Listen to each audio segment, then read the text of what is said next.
निकले तो आवाज कैसे होती है।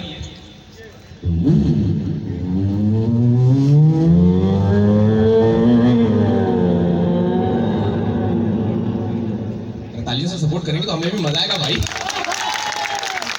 देखिए, जब कोई हेलीकॉप्टर हमारे सामने से निकले तो आवाज कैसे होगी। जब कोई और भी गाड़ियां आ जाएंगी वो भी सुनाऊंगा, लेकिन पहले सबसे पहले हेलीकॉप्टर जब आपके सामने से निकले।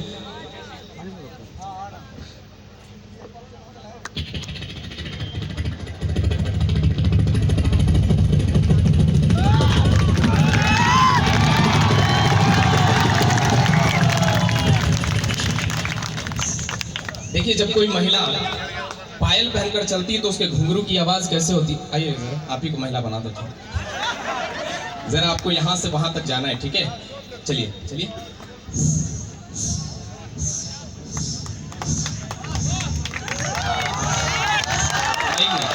अब दौड़ कर आइए, दौड़िए। देखिए, जब कोई ट्रेन खुलती है तो कैसे आवाज होती है। चंद दो आवाजें और सुनाता हूँ, फिर मैं अगले आर्टिस्ट को आपके बीच बुलाऊंगा।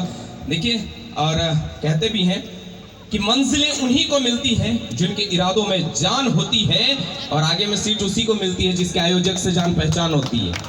तो आगे में सीट मिल गया तो इसका फायदा मत उठाइए। हाँ जी।